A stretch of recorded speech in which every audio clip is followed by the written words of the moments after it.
Bem-vindos à Geração V, V de Vota, um podcast em que provamos que é errado aquele clichê de que os jovens não se interessam nem participam. Nós contamos e votamos. Nestes 8 episódios, sentamos à mesa 32 jovens da sociedade civil e sem filiação partidária, com um representante de todos os partidos com assento parlamentar para uma conversa informal, mas esclarecedora. O meu nome é Vasco Calhar, tenho 28 anos e fundei o movimento Eu Voto e esta é uma parceria com o Observador.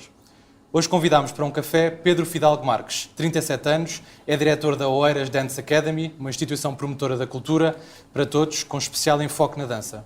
É membro da Comissão Política Distrital de Lisboa e da Comissão Política Nacional do PAN, sendo vice-presidente da mesa. É o terceiro candidato da lista de Lisboa pelo PAN à eleição da Assembleia da República de 2024. Olá Pedro, muito obrigado. Obrigado Vasco pelo convite. Por estares aqui. E comigo estão Beatriz Ferreira Santos, jurista, 22 anos e natural de Setúbal. Licenciada pela Faculdade de Direito de Lisboa, é coordenadora do projeto Democracia nas Escolas. Está no projeto desde a sua fundação e acredita que um maior investimento em literacia política é a chave para uma sociedade mais exigente e participativa. Depois temos o Wilpo Anton Lally, 30 anos, é pedagogo social e vem de Torres Novas. Nasceu na Suécia e cresceu em Torres Novas. Como pedagogo social na MyPolis, dedica-se ao desenvolvimento de metodologias e ferramentas inovadoras para tornar a aprendizagem da cidadania eficaz, atrativa, divertida para todos os jovens e com impacto nas suas comunidades. Depois temos Joana Braz Marques, 27 anos, nasceu em Lisboa e mora no Seixal. Estudou Comunicação Social, tirou o mestrado em Ciências da Comunicação, formou-se num curso profissional de atores e está agora a terminar a licenciatura em Direito. Escreve e produz conteúdos em diferentes meios. Neste ano embarcou na aventura de ser professora de português. Por fim, temos Lourenço Miguel, 22 anos, natural de Tomar, é estudante de medicina e escritor. Considera-se um jovem apaixonado pela vida e com uma bela doença para descobrir, nas suas palavras. Para além da escrita e do teatro, usa os tempos livres para lutar pela acessibilidade e inclusão. Para começarmos então agora aqui as perguntas, o pontapé de partida começa aqui a nossa Beatriz. Obrigada, Vasco, pelo convite e Pedro pela disponibilidade. Começo com uma pergunta quente. Face ao aumento crescente da imigração jovem em Portugal, e sabe-se à data que 1/3 dos jovens portugueses já vive fora do país, o que torna Portugal o país com a maior taxa de imigração jovem em termos europeus, que medidas concretas defende o PAN para reverter esta tendência a longo prazo? O alargamento do IRS jovem já não é insuficiente para reverter e para reter jovens em Portugal? Olá Beatriz, bom dia, ou boa tarde, não sei o que quer dizer que vai ser o podcast já. Obrigado pela pergunta. Eu acho que o IRS jovem é importante, mas é uma medida a médio e curto prazo. Nós temos que pensar medidas mais estruturais. Quais é que são neste momento os problemas, se calhar, os principais problemas estruturais da sociedade que nós temos e que todos falam? É a habitação. Muitas pessoas imigram porque não têm capacidade de habitação e não é só jovens. Eu, se calhar, não sou tão jovem como vocês e estou no mesmo barco. É a questão do emprego e da valorização das carreiras. Cada vez mais vivemos um país de mínimos em que temos o salário mínimo e bem a subir, a ser atualizado, mas depois temos um salário médio cada vez mais próximo do mínimo, o que com a inflação não vai garantir uma qualidade de vida e um futuro para os jovens como nós achamos que todos devemos ter. E se calhar temos que ter esta perspectiva de pensar não tanto do que é que vai ser só nesta legislatura há 4 anos, mas numa perspectiva dos próximos 20, 30 ou 40 anos, para podermos proporcionar um futuro. E acho que às vezes a questão é essa, temos que pensar no futuro e medidas concretas. Posso dar algumas, mas aqui temos que ir para várias áreas. Temos que ir na questão, se calhar, da habitação, temos que ir na questão do emprego, temos que ir na questão do salário, e acho que é um bocadinho por aí, é uma pergunta um bocado densa, se calhar só para uma resposta, mas não sei. Sim, uma coisa mais estrutural, que dinamize também a economia, com empregos mais interessantes, que retenham os jovens. Porque nós, para reter jovens, temos que ter um futuro para prometer aos jovens. Porque é que os jovens acabam por emigrar? Porque vão à procura de uma vida melhor. Certo. E é essa vida que nós temos que criar condições cá, a começar, se calhar, pela habitação, porque a habitação é um problema que vem desde quando estamos a estudar, em que, se calhar, a escolha que eu vou ter para a minha universidade está limitada no local onde os meus pais podem pagar um alojamento e um quarto para eu estudar. Logo aí temos uma barreira. Depois a parte eu até consegui vir para Lisboa para estudar, mas depois, se calhar, ainda olha, há uns tempos, um amigo, jornalista, acabou o curso, conseguiu trabalhar em Lisboa e está-se a debater porque não consegue pagar um quarto com o trabalho que tem em Lisboa, mas se sair de Lisboa depois também não consegue ter emprego. E depois entramos nesta pescadinha de rabo na boca, que é isso que é preciso inverter. Mas eu diria que ir aos nossos problemas estruturais, começar habitação, valorizar empregos e carreiras, para depois então começarmos a construir um futuro, e isto numa perspectiva muito de cá, porque depois podemos ir pela questão da crise climática, da ansiedade climática, tudo isso, mas isso já se calhar não são questões tão específicas de como ter e prometer este futuro aos nossos jovens para eles verem um futuro em Portugal e não sentir esta necessidade de emigrar. Não sei se consegui responder. Mas posso só fazer uma pergunta, Beatriz? Desculpa. Força. E olá, Pedro, desculpa, já agora. Podes começar por tu, que não tinhas falado. Sim, ok, eu vou tentar. Mas qual é que é, então, é muito denso o problema e eu percebo que daria horas de discussão, não é? E há de dar, mas qual é que é a coisa que acha que distingue mais o PAN dos outros partidos face a essas crises que existem na habitação e nas outras áreas todas? Ou seja, há alguma medida que sinta que é inovadora ou que o distancie dos outros partidos, tendo em conta que toda a gente reconhece o problema da habitação, toda a gente reconhece os outros problemas, mas soluções? Então, começamos. Se calhar até começa um passo atrás do... Claro que cada partido tem as suas medidas específicas e é isso que nos distinguimos, mas se calhar também temos que trabalhar mais de construir pontes e de construir aqui, nestas questões estruturais, temos que conseguir trabalhar todos em conjunto para chegar a um bom porto. Mas, por exemplo, na habitação temos a questão de falar muitas vezes no arrendamento e no PAN, neste caso, uma das medidas que temos é reforçar o Porta 65, para ter mais verbas, porque muitas vezes acontece que as pessoas cumprem os critérios em termos de pontuação, mas depois já não há verba disponível e acabam por ficar fora do programa. Aconteceu comigo também, quando eu tinha idade.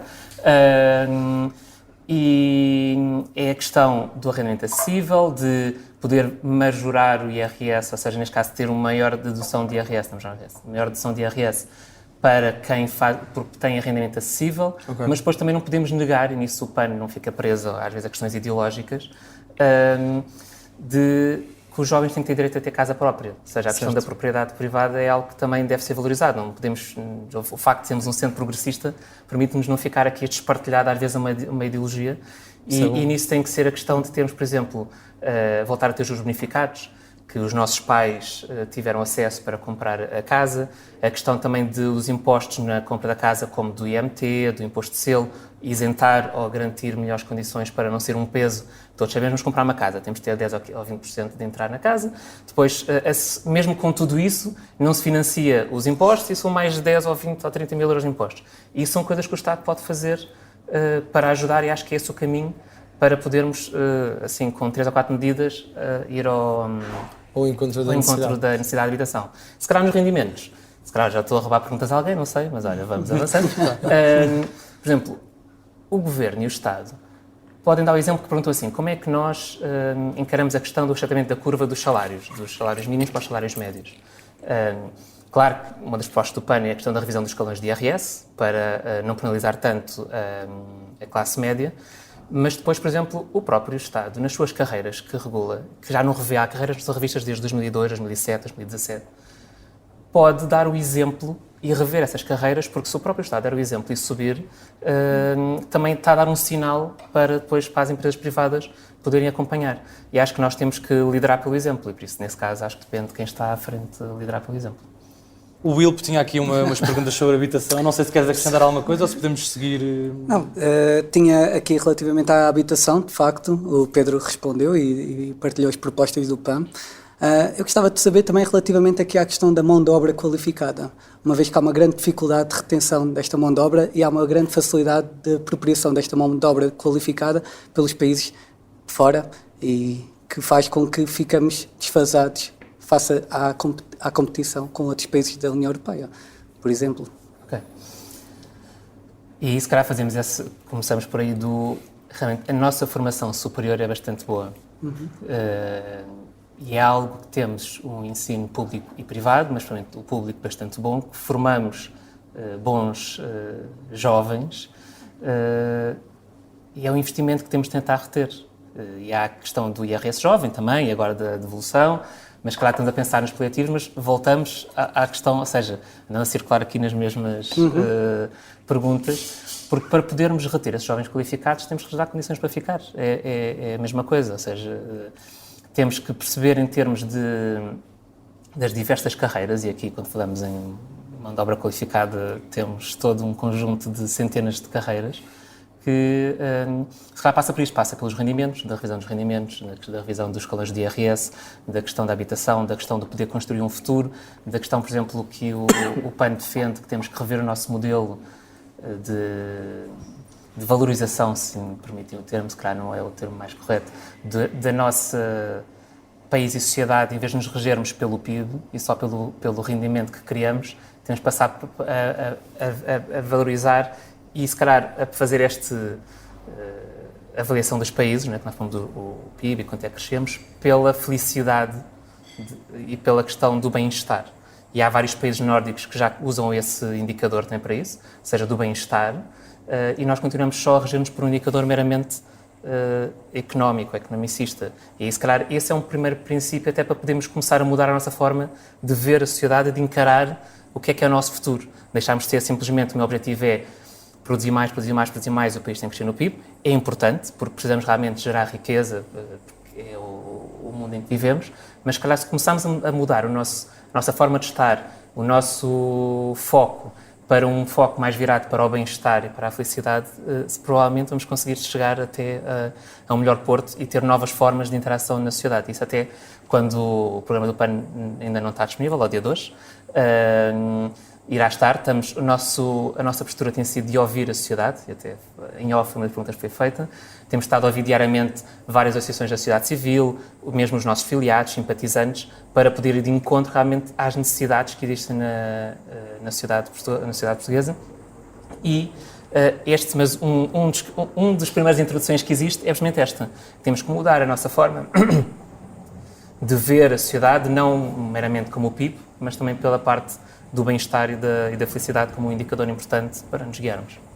Bem, vamos aqui... Eu tenho só uma pergunta, ainda sobre as carreiras, que é medidas concretas, ou seja, claro que uma das medidas que falou há uma carreira em concreto? A ideia é porque há bastantes carreiras onde há algumas onde existem mais casos de recibos verdes, falsos recibos verdes do que outras, ou quando não é falsos recibos verdes, os contratos a termo e uma rotatividade, ou seja, há quase um receio dos contratos de efetividade por parte de algumas empresas e foi uma coisa que eu senti, que muitas pessoas à minha volta da mesma idade que eu sentiram. Claro que há carreiras onde são piores do que outras, o jornalismo é uma delas, onde há muitos recibos verdes, por exemplo. Mas, ou seja, falou de carreiras, de tornar as carreiras em Portugal mais apetecíveis aos jovens e que uma das formas de fazer isso seria o governo dar esse exemplo através da função pública. Mas, por exemplo, este caso especificamente, que é o tipo de contratação que se faz aos jovens, muitas vezes sem contratos, não se passa na função pública, passa sobretudo no setor privado. Como é que o PAN tem alguma medida concreta que acautele estas situações, que é uma coisa que acontece muito mais nos jovens, sobretudo com os jovens? Ou seja, quando falam em melhorar as carreiras, eu quando falei, fiquei na questão das carreiras que existem tabeladas, até os acordos coletivos de trabalho. O PAN sempre defende que deve ser posto fim à caducidade automática dos acordos coletivos de trabalho, para poder vigorar o princípio mais favorável ao trabalhador. Sim. Porque, no fundo, quando nós estipulamos que os contratos coletivos de trabalho têm uma caducidade feita e que não está implícita a sua renovação, estamos a tirar força negocial aos trabalhadores. Passa para o lado da entidade empregadora. Se quer perguntar mais o que é que acontece à margem. Certo. Mas, indo por aí, aqui a questão, se calhar, Portugal ainda tem alguma boa legislação, podemos rever algumas coisas. Mas, se calhar, uma das medidas, por exemplo, que o PAN tem é reforçar, em termos de meios, a autoridade de trabalho, porque, se calhar, muitas das questões passam pela fiscalização. E uma das medidas é essa, é reforçar a autoridade de trabalho. Os falsos recibos verdes, até recentemente, houve bastante legislação, que o PAN também propôs e acompanhou, para fiscalizar, da agenda digna do trabalho, todas essas questões que é preciso se calhar, fiscalizarmos. Mesmo agora o Estatuto de Trabalhador da Cultura, que veio também regular a questão, por exemplo,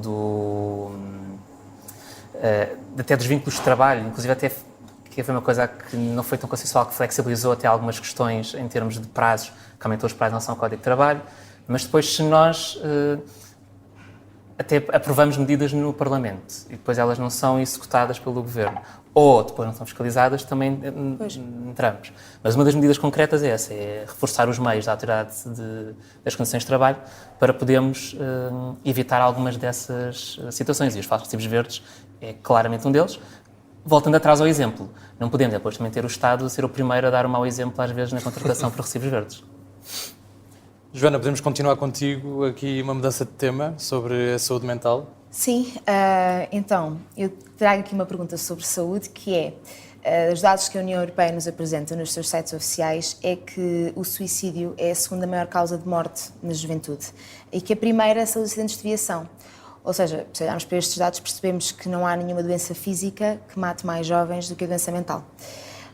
A par disso, percebemos que a nível de cuidados de saúde mental em Portugal, as aulas de pedopsiquiatria são bastante precárias. No caso, em Faro, por exemplo, temos um pedopsiquiatra para o distrito e muitas vezes as aulas de pedopsiquiatria fecham precisamente por essas razões.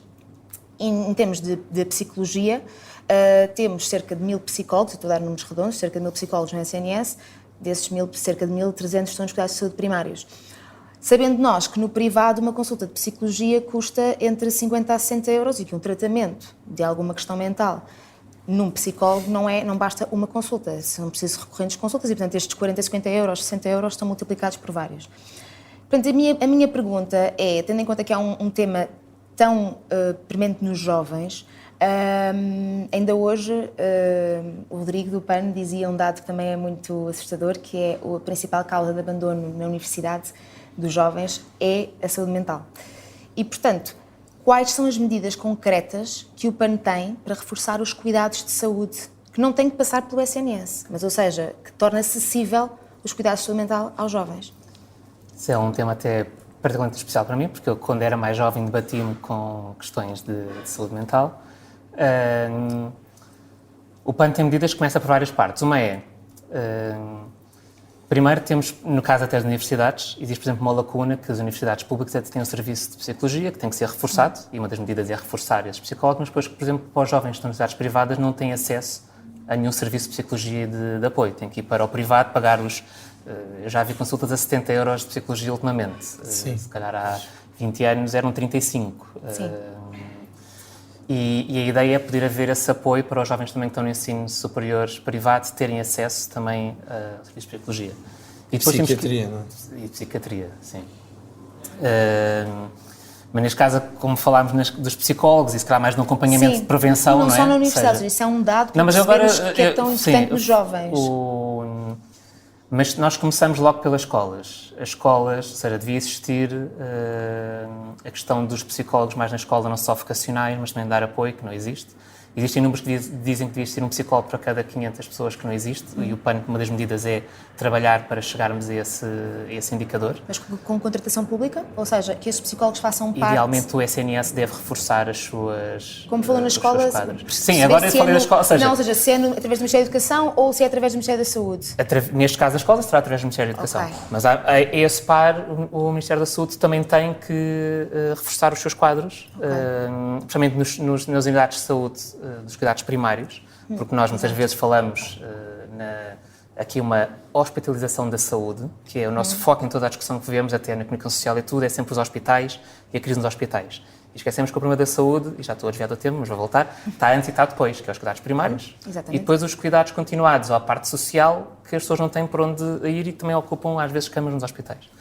Mas é preciso realmente reforçar nos cuidados primários os psicólogos, eu incluía os psicólogos nesta fase de prevenção, também, claro, nos hospitais nesta fase de prevenção, mas o PAN tem essa medida de reforçar, ou seja, aumentar o rácio de psicólogos por cidadão, por pessoa, através do CNS, mas também ao mesmo tempo no ensino nas escolas, e também depois na parte da universitária, que realmente é uma questão que existe. Não é? Há vários estudos que dizem que Portugal é dos países que estão mais antidepressivos, a questão do abandono nas universidades, e nós falamos muitas vezes em saúde mental, mas nem sempre se tomam ações para isso. Também como até na prevenção, que é, se calhar devíamos apostar muito mais em medidas que o PAN tem no programa de atividade física, cultura, que são tudo medidas que podem ajudar Sim, mas estamos aqui num ponto em que é mesmo preciso, ou seja, claro que os hábitos saudáveis ajudam, mas estamos aqui num ponto em que as pessoas, quando já estão mal, já não têm onde recorrer. E por isso que temos uma carreira e uma profissão, psicólogos que em Portugal são fantásticos, aos psiquiatras, já numa outra perspectiva, e que é preciso realmente aumentar esse número de profissionais no nosso Serviço Nacional de Saúde, assim como nas escolas, para poder evitar essas questões. Mas a prevenção, na verdade, ou seja, é nas escolas, inclusive as universidades, não é? Porque eu estudando no Hospital de Santa Maria, não é? Na Faculdade de Medicina, vejo que há muitas pessoas que estão quase a ser médicas e que já tiveram 1 ou 2 burnouts ou que estão a estudar para o exame da especialidade e estão a tomar antipsicóticos. E isto é uma coisa perigosa de pensar que daqui a 1 ano esta pessoa vai estar a servir uma pessoa nas urgências ou o que é que seja, quando a própria pessoa, nós não tivemos cuidado de a cuidar, não é? E isto é uma coisa assustadora só por si. Mas é por isso que falamos, ou seja, quando nós dizemos que temos que reforçar os psicólogos nas escolas e nas universidades, é porque é daí que muitas das questões começam daí. Se os nossos jovens tiverem um acompanhamento desde cedo, provavelmente vão se tornar até jovens muito mais robustecidos, porque vão aprender a lidar com as suas fraquezas, com as suas partes mais fortes. Isso às vezes as pessoas encaram, e às vezes em Portugal ainda existe algum estigma, frente a umas gerações mais velhas, com a saúde mental. Mas, por exemplo, um psicólogo, uma psicoterapia ou qualquer tipo de terapia vai-nos ajudar a lidar connosco próprio, a crescermos, a podermos sermos melhores pessoas, vamos aprender a como lidar com as fraquezas, a como lidar com as nossas inseguranças. Se nós abordarmos isso logo desde os jovens, vamos seguramente ter jovens muito mais fortes e seguros e saudáveis no futuro, do que depois que lá estamos só a apanhar isso no final da universidade ou já jovens adultos que já estamos, lá está, a remediar e não a prevenir. Eu tenho só uma questão, desculpa, que é ainda sobre a saúde mental, falou-me do reforço dos psicólogos no SNS. Eu tenho uma página no Instagram onde falo sobre um tema sobre saúde mental, que é o Obsessivamente, e onde falo sobre uma doença específica, que é a perturbação obsessiva compulsiva. E tenho contacto com muita gente que sofre com esta perturbação. E muitas vezes é frustrante, porque as pessoas apercebem-se que têm aquela doença ao ler as escutas que escrevo, e dizem-me, e agora, o que é que eu faço? E eu digo, tenho que arranjar um psicólogo. E às vezes não há sequer psicólogos no privado fora dos centros urbanos. Ou seja, quando falam de um reforço de psicólogos no SNS, tem que ser um reforço massivo. Mas quando falamos no SNS, voltamos ao que eu disse, que é a aposta no SNS tem que ser também uma aposta numa rede de cuidados primários realmente presente no território e que chegue a todas as pessoas. Ou seja, fora dos centros urbanos também. Eu queria perceber se isso está no vosso... Ou seja, não basta contratar 20 psicólogos, não é? Ainda agora, é preciso para o país todo. Estive no Algarve com a Inês Sousa Real, nossa deputada e porta-voz. E reunimos com a OLS, ou seja, a Unidade Hospitalar do Algarve, e é o que eles dizem que a questão deles, o foco deles, até para evitar que depois o hospital seja onde toda a gente recorre, é a rede de cuidados primários. Uma delas, depois temos a parte do pós, mas que temos que chegar a todo o território, até numa perspectiva de coesão territorial e do interior. Também não faz sentido uma pessoa que mora em Castelo Branco ter que vir a um centro, e se calhar Castelo Branco até é uma cidade, não é o caso, mas mora no distrito de Castelo Branco, ter que fazer 100 ou 200 km para chegar a um centro urbano para ter um psicólogo. Mas voltando a uma coisa, a questão territorial, um SNS que valorize. Mas começariam por aí? Começariam primeiro por fora dos centros urbanos, no reforço, ou seja, na ideia do reforço de psicólogos no SNS, começariam por fora dos centros urbanos? Isso não tenho, agora sou mais honesto, não tenho esses números em termos de quantos é que existem cada um. Ou seja, uma coisa é que temos as medidas, agora, eu, Pedro, não tenho esse número de que psicólogo é que faltam em cada sítio para poder dizer começamos por ali ou por ali. Acho que tem que haver equidade, se dissermos assim, o rácio no interior está muito pior que nos centros urbanos, então se calhar temos que começar pelo interior. Sim, até porque esse fator de ter que andar 100 km é uma coisa que vai piorar definitivamente a saúde mental e o stress e toda essa parte. Não é? Temos que avançar porque temos aqui vários temas em que ainda queremos abordar e passava a palavra ao Lourenço para falar de um tema que lhe é muito caro, que é a acessibilidade. Desculpem, tenho aqui no telefone. Então, eu não vou fazer uma pergunta em específico logo, vou tentar mesmo perceber a situação, só para não se assustar comigo. Mas... acha que a acessibilidade é uma prioridade para o PAN, enquanto medida? Ou seja, isto é uma pergunta muito coisa, mas na verdade eu só queria perceber se acha que é uma prioridade ou não. Desde todos os programas do PAN de início, desde até da nossa missão na Fundação, a questão da acessibilidade, e aqui alargando a questão da não discriminação, da igualdade, seja nas questão de acessibilidades, de género, de LGBTI, de raça, o que fosse, tem sido sempre um dos eixos prioritários para o PAN. E no programa vamos encontrando várias medidas nessa perspectiva das acessibilidades e da não discriminação. Ok, então, exato, tendo isso como início, ia-lhe perguntar uma coisa, ou seja, eu descobri quando estava a pesquisar sobre si que fundou a escola da Oeiras Dance Academy, não é? E que é diretor, fundador, diretor e pronto, e que continua muito ligado a essa parte. E vi que o mote que tem para a escola é o dançar é para todos. Se não me engano, era o que lá estava. E a pergunta, uma vez mais, uma pergunta aberta, na verdade, é: considera que a sua escola é acessível? Sim. Ok. Sei que ela é elaborar, mas sim, força, termino. Sim. Sim, então elaboro depois dessa resposta, só para eu lhe dar isto. Eu liguei para lá, hoje de manhã, e estava à procura de tentar perceber como é que a escola funcionava. Isto porque eu também estudo teatro musical numa escola aqui em Alvalade, na Classic, e deparei-me com uma escola super acessível e que eu nem estava à espera. E no meio disto tudo perguntei como é que a escola era e disseram-me que era um piso térreo, que estava tudo bem, que tinha rampa para entrar, que tinha não sei o quê. Depois perguntei como é que era em termos de balneários vestiários. A resposta automática foi: não dá para uma cadeira de rodas entrar. Mas entra. E que não dá para se movimentar lá dentro. Pronto, foi a resposta que me deram. Voltei a perguntar por uma casa de banho acessível e disseram que a cadeira de rodas também não daria para a casa de banho e também não tinha uma casa de banho adaptada. E inicialmente perguntei por aulas se existia alguma integração nas aulas, tendo em conta que um dos meus grandes trabalhos tem sido evitar a segregação e trabalhar para a inclusão, e eu, a minha turma de teatro musical, estou numa cadeira de rodas, mas todos os outros são todos quase profissionais e danço com eles, o que é possível, pronto, enfim, não sei se chama dançar, mas pronto. E disseram assim: não, nós não fazemos integração nas turmas normais, teria que ser aulas privadas. E isto tudo foram respostas que não me deixaram totalmente feliz, até porque fui ver o programa 2022, em que se fala como uma das coisas da inadequação sanitária nos escolas, espaços públicos, espaços privados, etc., ter que haver uma adequação nesse aspecto. Por outro lado, o vosso balcão também não é um balcão reduzido, não tem parte reduzida, pelo que me foi dito, eu fui ver em imagens, e isso também é uma das vossas medidas, e começámos esta entrevista com o Pedro a dizer que temos que liderar pelo exemplo, e a minha pergunta é: se um dos próprios representantes do partido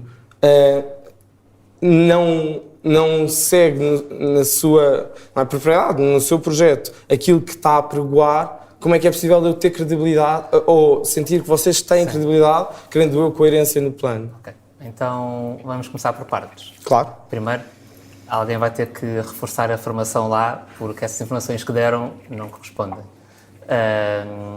Porque todo o projeto está feito para uma cadeira de rodas é acessível em qualquer parte, incluindo as casas de banho e os balneários, que inclusive nós temos projetos de inclusão com várias instituições de lá. Já tivemos também aulas em que temos pessoas com mobilidade reduzida nas aulas, na própria aula.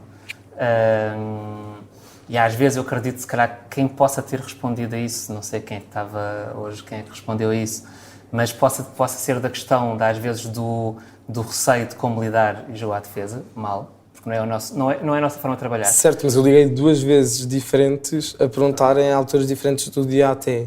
Dá de ser a mesma pessoa que esteve lá o dia todo hoje, à partida. Porque nós temos tido várias vezes alunos e projetos com cadeira de rodas lá. Temos anualmente um projeto com a APCL, a Associação de Projetos Cerebral de Lisboa, que tem lá um centro em Oeiras, que é o Centro Amaro da Costa, que vão experimentar nossas instalações e normalmente temos turmas, ou seja, em que eles participam nas nossas turmas para poder produzir, até fizemos um espetáculo com eles, assim como na Cerce Oeiras. Tivemos já vários pais de alunos com idade reduzida que acediam à escola toda, como alunos também, por isso nunca foi uma questão. A única Mas a coisa casa de banho é adaptada, por exemplo? A casa de banho não é adaptada. Ok. Mas, ou seja, eu percebo que acabamos de falar de saúde mental. Eu vou tentar procurar uma coisa para me distrair, por exemplo, da minha vida, que são tratamentos todo o dia. E a resposta que recebo é automaticamente, não fazemos essa integração, tem que ser aulas privadas. Não temos, nos vestiários não poderá utilizar porque não cabe uma cadeira de rodas. Cabe, Tudo bem, eu estou só a dizer é que, inclusive, ou seja, nem que seja este primeiro embate, este discurso que aconteceu em duas fases diferentes do dia, que deu o tempo para a pessoa se preparar, ou podia simplesmente dizer assim, não tenho bem a certeza, diga-me, tenho que confirmar. Não, isto foi respondido desta forma. Alguém que ouve isto, a vontade de dançar vai toda pelo cano abaixo, não é? Sim. Não, mas isso não tira razão. E por isso é que eu comecei a dizer é que a abordagem, quando responderam, é que não foi a mais indicada. Certo. Todo. Porque nem sequer é a nossa postura, nem a nossa forma de estar e trabalhar. E é contigo. Amanhã, se quiseres ir lá, eu mostro-te. Sim, isso. tenho todo o Talvez está a pensar, a única coisa que realmente não está mesmo adaptada é ao balcão. Assumo isso, sendo que isso não é limitativo porque o balcão não é a base do nosso trabalho e temos, ou seja, temos outras formas também de receber as pessoas sem ser só propriamente no balcão. Sim. Mas é algo que eu vou passar à direção da associação para revermos. Mas todo o projeto temos lá, ou seja, nunca houve ninguém que deixasse de dançar. Qualquer limitação que tivesse, seja de mobilidade, seja com algum tipo de deficiência, que deixou de fazer aula de dançar ou que não esteja lá por isso. E é como digo, amanhã vamos lá e saímos aqui, termino e vou, tenho todo o gosto. Acredito que, mas claro, passa por isso, agora vou dar um salto. Passa também por darmos formação às pessoas de poderem abordar de outra forma os temas e os assuntos, para também não serem às vezes, não são o espaço aos projetos que são as barreiras, mas as pessoas que põem logo barreiras pré-concebidas na ideia do se calhar não é possível, se calhar não dá e põe logo essas ideias pré-concebidas. Mas isso é uma das minhas grandes batalhas, é de facto combater a desinformação e a ignorância, porque mesmo quando eu estou num Uber e me dizem que a cadeira de rodas não cabe em qualquer carro que esteja disponível, mas a vontade e a falta de formação é uma coisa muito grande e na acessibilidade isso vê-se muito. Só que o problema é este, é que as respostas que são dadas e aquilo que depois é feito depois acabam por ter um impacto muito maior do que aquilo que devia. E a formação fica sempre a segundo lugar destas coisas. Existe formação para aprenderem a fazer contas, para saberem mexer com uma caixa registradora, para aprenderem a abrir, não sei, várias coisas, mas depois não existe uma formação para ajudar numa cadeira de rodas, de subir, de desencaixar. Eu estou a dizer isto de forma mais, ou seja, quer seja no Uber, quer seja em lojas, quer seja não sei o quê. Há pouca sensibilidade em geral. A outra pergunta que eu tinha da acessibilidade, não sei se posso fazer ou não. Podes. É um bocadinho só, ou seja, não é tanto sobre esta parte dos Ubers e não sei o quê, que eu acho que é muito importante este controle que tem que haver de formação, e o Pedro acho que já percebeu isso, não é? Ou seja, que se vê em qualquer lugar, no mesmo lugar mais simples. A minha pergunta é, qual é que acha que é a justificação para, mesmo obras novas, que são feitas de novo na via pública, desde 2006 é contemplada a lei de, por exemplo, rampas terem que existir quando existe um desnível acima de 2 centímetros e por aí em diante. E foi dado um prazo de 10 anos para obras mais antigas, antes de 97, a partir de 97, 5 anos, coisas que fossem feitas de novo, não havia prazo porque tinham que ser feitas dessa forma. Porque é que as obras públicas continuam a existir, continuam a ser gasto dinheiro e dinheiro e dinheiro, e as correções não existem. São gastos mais, sei lá, quase 8 milhões ou mais de 8 milhões nas obras da Praça de Sete Rios e mesmo assim existe um passeio que é desconfortável para uma cadeira de rodas, para um carrinho de bebê e etc. Qual é a justificação para isto? A entrada aqui no espaço onde nós estamos que não estava adaptado. Mas estou a ver isto, ou seja, como é que isto ainda não foi uma prioridade, sendo que já foi tomada essa consciência desde 2006? Mas o PAN tem estado sempre a tomar isso com prioridade e a defender isso. Agora, se calhar essa pergunta tem que fazer quando vier cá alguém do Partido Socialista ou do Partido Social Democrata. Mas qual é a vossa... O que é que vai diferenciar? O nosso papel é continuar a fiscalizar e a garantir que nós também... Voltamos a duas coisas. Uma coisa é, nas novas obras, garantir que nos financiamentos e quando se aprovam medidas no Orçamento de Estado ou no Parlamento, que isso está previsto. Certo. Outra coisa, até ao nível, se calhar, mais dos municípios, ou depois disso, ou da adaptação, que existe a fiscalização. E se algo, por exemplo, se calhar não será tanto neste contexto da Assembleia da República, mas pode ser no nosso contexto dos eleitos locais também de poderem garantir essa fiscalização e garantir que, pelo menos, as obras que estão a ser feitas são bem feitas ou que as anteriores são corrigidas. Mas isso é algo que tem que partir desta vertente cívica de fiscalização, que também tem todos nós. E não seria, eu percebo, é só mesmo isto que é, e não seria uma boa medida que nunca está contemplado nos programas, nem no 2022, nem nos outros partidos, por exemplo, ter uma pessoa com deficiência ou com mobilidade reduzida a ser parte dos projetos que são feitos, a testar as coisas, e isto nunca acontece. Fica aqui a ideia para o Pedro, se calhar, não é? Sim. Não, registado. Avancemos então para outro tema, que é a educação, e que cada um de vocês tem uma pergunta a fazer. Começamos agora pela Beatriz. Bem, educação. Eu acho que é consensual e desafio aqui alguém a dizer o contrário, que investir na educação é das melhores coisas que um país pode fazer, não é? Pelo seu potencial transformador de vidas e, em última instância, da sociedade. No entanto, nós sabemos que o nosso modelo de educação está desatualizado para o século XXI. Totalmente. Continuamos com o modelo de educação do século XIX para os jovens do século XXI. E, no entanto, raras são as vezes que nós ouvimos os nossos políticos a debaterem-se sobre o tema. Por isso, a minha pergunta é muito concreta. Que medidas é que o PAN aprovaria para reverter esta mudança e não estarmos só focados nos professores, que são uma parte essencial quando se fala em educação, sim, mas também começar a debater as competências dos jovens e os programas curriculares? Ok. No PAN, já vem de trás, e neste atual programa do PAN, aqui a questão vem precisamente que para o PAN a aprendizagem deve centrar-se nos alunos. Certo. E rever este modelo que parece que estamos a formatar máquinas e não centrados na aprendizagem, ou seja, a aprendizagem do aluno tem que ser o centro da educação. Em coisas tão simples como, por exemplo, vou dar aqui alguns exemplos de os horários e as pausas letivas dentro do horário escolar devem ser adaptados a cada um dos ciclos, que não são, normalmente são standard para tudo. A questão dos modelos educativos também, de haver mais a questão da aprendizagem e do foco dos currículos adaptados a cada aluno e ter mais autonomia para as escolas poderem adaptar os seus currículos, não ser um currículo geral e global, e haver esta adaptação dos currículos também das escolas terem esta autonomia de adaptação dos currículos. Aqui, no fundo, temos que mudar esse paradigma de deixar de ser focado na matéria e no decorar e passar a focar na aprendizagem e pôr o aluno ao centro dessa aprendizagem. Acho que era essa a questão, não é? É um bom ponto de partida, sim. Se mudarmos isso, já mudamos muita coisa. O programa do PAN vai ser apresentado na próxima semana e depois podes ir lá ler e vais encontrar lá isso. A Joana também tem aqui uma pergunta sobre educação. Sim, tenho uma pergunta mais do ponto de vista, ou seja, daquilo que foi dito no início. Eu sou professora, custa-me um bocadinho dizer que sou professora, porque eu não estudei para ser professora, mas este ano letivo decidi concorrer à contratação de escola através da plataforma que é o SIGRE, que desde já digo que é das plataformas mais difíceis que eu já... Aliás, é a plataforma mais difícil que eu já tive de utilizar, e eu tenho 27 anos, portanto, um professor que tenha 50. Portanto, começamos por aqui, mas eu também sei que isso deveria fazer a pergunta a alguém do Partido Socialista. Eu também sei desde já isso, mas deixo aqui esta nota porque também sei que o PAN tem relevância nas políticas que são feitas. Claro que sim. Mas o que me aconteceu foi, ou seja, no SIGRE existe, quando há uma escola que tem uma necessidade, coloca a necessidade e pode haver um concurso. As pessoas que têm habilitação própria ou qualificação profissional podem concorrer.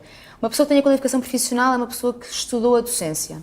Portanto, é uma pessoa que se formou, profissionalizou-se. Portanto, para quem não percebe como é que isto funciona, é uma pessoa que tirou mestrado em docência. Uma pessoa com habilitação própria é uma pessoa que tem uma licenciatura que, neste momento, provisoriamente, pela falta de professores que existe, pode dar aulas. E eu entrei com uma habilitação própria. O que é que acontece? Uma pessoa que tem a qualificação profissional vai passar à frente na lista de colocação, sempre, independente das notas. E eu fiz para cima de 20 concursos só no distrito de Setúbal, para o grupo 300, que é o grupo português, e fiquei nos 20, e em muitos deles fiquei em primeiro lugar. E o que significa eu ficar em primeiro lugar não significa que eu seja uma pessoa fora de série. É que não há pessoas profissionalizadas para significa que não há qualificação profissional e não há pessoas com experiência, porque alguma pessoa que tem a habilitação própria, mas tem experiência, também terá uma ponderação mais alta do que a minha. Portanto, eu ficar em primeiro lugar nas listas é muito assustador, significa que não houve professores a concorrer. E então, a minha pergunta concreta é, como é que esta profissão volta a ser uma profissão de jovens? Como é que ser professor volta a fazer parte do sonho dos jovens? Um sonho viável. Porque eu conheço pessoas que querem ser professores. Eu tive esse sonho e fui. Mas não é uma carreira. Eu não tenciono ser professora para sempre. Eu tenho consciência de que estou lá provisoriamente. Como é que poderemos deixar de achar que queremos ser professores provisoriamente com a habilitação própria? Ok. Aqui partimos desta desvalorização que existiu dos professores e continuamos, no fundo, voltando atrás aqui em alguns assuntos, na nossa perspectiva de encarar a sociedade e do foco que pomos. Quando nós vemos as notícias, é sempre tudo o que é negativo e o que vemos os professores às vezes são a parte má das notícias. Depois me fica difícil depois como é que uma criança hoje em dia vai querer ser professor. Porque tudo o que vê, tudo o que ouve é que aquilo é mau. E acho que por isso temos que, se calhar, começar por mudar, e é num parênteses ao tema, a forma como nós comunicamos e a forma como encaramos as dificuldades. Não é? E às vezes tem linguagem, não é? É o problema ou é uma dificuldade e um desafio, mas isso ainda íamos entrar noutro tema. Mas na questão dos professores, enquanto vem... Isto parece que estamos a falar tudo o mesmo. Não, mas é porque, carreira, não, mas desculpa, é que tive assim fiz assim um rewind atrás no meu cérebro. Voltamos a falar no início das carreiras. A carreira dos professores, além do congelamento, que o PAN defende que devem ser a recuperação integral do tempo de serviço, nós neste momento temos professores com cotas para poder subir na carreira, no 5º e no 7º escalão, que é preciso ter uma avaliação que muitas vezes não é exatamente o que merecem, é com vários outros fatores. Os professores não são valorizados, não existe, por exemplo, o subsídio de deslocação se a pessoa ficar longe de casa. Como é que um professor que é preciso ir para Lisboa vai ter condições para pagar uma casa em Lisboa com a carreira, o valor de entrada de um professor que não é atualizado há anos, e estamos a falar até se calhar dos professores ensino básico e secundário. Se formos, por exemplo, para as creches ou para o pré-escolar, ainda será pior. Por exemplo, nas creches, fugindo aqui um bocadinho, mas nem sequer a carreira está equiparada aos professores. Recebem 1.044 euros por mês, abaixo da carreira de professor, não passam do escalão dos 18 anos de tempo de serviço, apesar que é o Estado que financia as creches gratuitas, mas depois não garante que é pago em igualdade. E por isso temos de passar por essa revisão e valorização das carreiras, porque se não valorizarmos os professores, também ninguém vai ser professor. E quando falo dos professores, podemos falar dos bombeiros, podemos falar dos polícias, podemos falar dos médicos ou dos enfermeiros, ou seja, temos um conjunto de carreiras fundamentais para o nosso país, a maior parte delas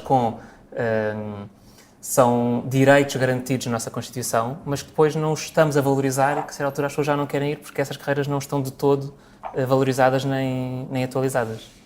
Temos que agora passar, infelizmente, para a última pergunta, porque tínhamos aqui muitas outras, mas Ilpo, também queres dar aqui Em relação à tua experiência? Sim, tendo em conta aqui a importância das múltiplas literacias que temos enquanto alunos e enquanto jovens ao nível da educação, vamos falar aqui da importância de uma literacia, que é a literacia para a democracia. Eu faço parte da MyPolis, uma organização de impacto social com a missão de promover o fortalecimento da participação cívica e o envolvimento dos jovens na construção de uma sociedade mais inclusiva e participativa. E tenho particular interesse em compreender a posição do PAN em relação à promoção da literacia para a democracia, tanto nas escolas quanto na comunidade em geral. Quais é que são as propostas e medidas para esta temática? É uma temática que eu gosto e eu tive um projeto em 2013 que foi uma associação cívica também, que o objetivo era de trabalhar na literacia política na comunidade, nas escolas, na maternidade em geral, na parte da cidadania e da intervenção. E no PAN nós temos precisamente essa questão de valorizar, ou seja, desenvolver projetos, nas escolas, desenvolver projetos e de incluir projetos na parte da cidadania e de uma democracia mais participativa. Em paralelo, temos, por exemplo, queremos alargar o Parlamento Jovem para criar até mais a vertente até do governo de jovem, ou assim, das pessoas poderem ter percepção de como é, agora vi assim a sobrancelha levantar, tipo, o que é que ele está a falar, de poder haver esta aproximação dos jovens à política.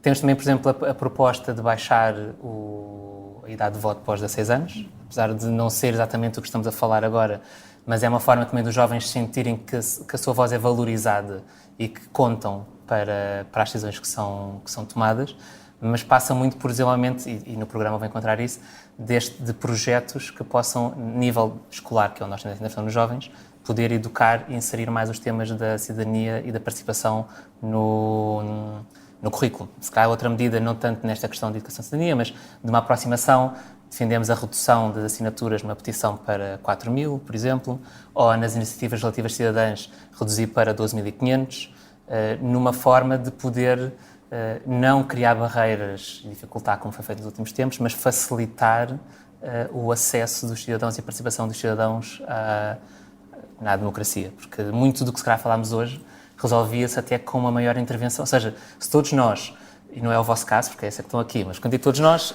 sociedade, fôssemos mais participativos, porque às vezes as pessoas falam na política, e vou terminar, que eu falo na política assim como uma coisa distante dos outros e que alguém me fala, mas a política no fundo é a gestão da cidade, não é? Quando falamos da polis, não é? Se todos nós fôssemos mais participativos e interventivos, se calhar muitos dos problemas que temos hoje na sociedade estariam muito mais debelados e estariam muito mais resolvidos, ou pelo menos num bom caminho, do que nós muitas vezes só irmos votar. Às vezes não irmos votar, e acho que isso é uma das questões que aqui este podcast é fundamental para levar os jovens e os menos jovens e toda a gente, todas as pessoas a votarem, porque acho que a abstenção é se calhar fazer com que os outros decidam por nós. E por isso nós realmente devemos ouvir os podcasts, ler os programas e ir votar no dia 10 de março no projeto que acreditamos. Eu espero que as pessoas consigam convencer algumas pessoas e que possam realmente reforçar aqui a força do PAN como um partido progressista, partido de centro progressista, mas se não aumentarmos a capacidade de pensar e de intervir desde cedo os nossos jovens, no futuro será muito mais difícil levar a que eles participem, às vezes porque eles nem sequer sabem. Coisas tão simples como resolver às vezes uma questão. Não sabem o que é uma Assembleia de Freguesia, o que é uma Assembleia Municipal, como é que podem intervir, que qualquer pessoa pode intervir numa reunião pública de Câmara ou numa Assembleia Municipal ou de Freguesia e nas reuniões públicas de Junta. Que às vezes, como é que vão resolver um problema? Às vezes basta a pessoa conseguir ir a uma reunião pública e poder apresentar o problema diretamente ao Presidente da Câmara ou aos partidos que estão representados numa Assembleia Municipal. E são pequeninas coisas que, de certeza, que encontras no projeto, eu já passei por isso, que as pessoas têm muita dificuldade e que às vezes com explicações as pessoas conseguem resolver as questões e perceber o caminho. O PAN quer ensinar mais o PAN quer sobre ensinar isso. mais sobre cidadania e como as pessoas podem usar dos seus direitos enquanto cidadãos e participar mais numa sociedade. Quanto mais participativa, melhor. Isso também podia ser mais falado nas aulas de cidadania se os próprios professores também soubessem, que isso também acontece, não é? Ou seja, aquelas aulas que existem para falar sobre estes temas são todas desviadas para outro tipo de temas e não se fala disso. E não se fala sim. disto. E isto é um problema básico, só que o que eu vejo às vezes também em discussões que tinha, quando na altura do Parlamento Jovem, etc., é que não havia esse conhecimento também do outro lado. Mas isso passa por também, voltamos ao bocado da formação, ou seja, de podermos dar esta formação, das pessoas poderem chegar a isso. Isso seria, por exemplo, desculpa Vasco, Faz mal. uma coisa a comentar. Estou aqui a tentar acabar, não me deixa, a culpa não é minha. Porque precisamente, Pedro, essa era a nossa última pergunta. Tocaste mesmo aí no ponto do se isto vai ser uma boa medida para aproximar os jovens da política, como é que será feito, ou seja, para lá de decretar, não é, o direito ao voto aos 16 anos, como é que vocês iriam complementar com um programa nas escolas, por exemplo, porque às vezes só dizer votar aos 16 anos poderá, porventura, dar asa a um voto prematuro e pouco consciente, não é? Portanto, Nós como não é que podemos vocês desvalorizar os nossos jovens. Acho que não devemos subestimá-los. Mas têm de dar as ferramentas. Claro, mas acho que os jovens têm a sua capacidade e sabem bem o que querem. O que nós temos que potenciar é precisamente explicar como é que, dar as ferramentas, como é que o sistema funciona, abrir a mente, às vezes para não ficarem focados e perceberem que há mais do que aquele TikToker ou aquele YouTuber e poderem, se nós damos as ferramentas para os ensinar a pesquisar, eu acredito que os jovens têm essa capacidade de poder ver, porque no fundo o futuro é para eles. O que me diziam a mim, quando eu tinha 16 anos, há 20 anos atrás, 21, é o que continuam hoje em dia a dizer aos jovens, que os jovens são o futuro. Não chega, temos depois que criar essas ferramentas desde a parte da formação e dos planos curriculares até depois realmente poder dar as ferramentas aos jovens e criar estes planos nas escolas que eles possam ter acesso a essa informação. E não só aos jovens, porque também há muitos adultos que precisavam ter mais informação cívica. Completamente. Muito bem. Não faz mal nenhum. O nosso tempo infelizmente chegou ao fim. É pena porque tínhamos aqui outras perguntas, mas ficará com certeza para outra oportunidade. Agradecer ao Pedro, à Beatriz, ao Ilpa, à Joana e ao Lourenço por terem vindo. bem-vindo. Eu queria só dizer que o meu nome é Joana Marques Brás. No início disseste Joana Brás Marques, eu queria só deixar aqui. Desculpa. Não há problema nenhum, como é óbvio. E obrigado pelo convite e obrigado a todos pelas perguntas, porque realmente é esse papel, é também esta interação. Isto também é um bocado de cidadania, que podemos estar Esperemos que também falar. queremos Claro, ajudar. sim. Esta é a Geração V, Geração Voto. Eu sou o Vasco Galhardo e esta é uma parceria Eu Voto Observador. Não te esqueças, dia 10 de março, não deixes que escolham por ti.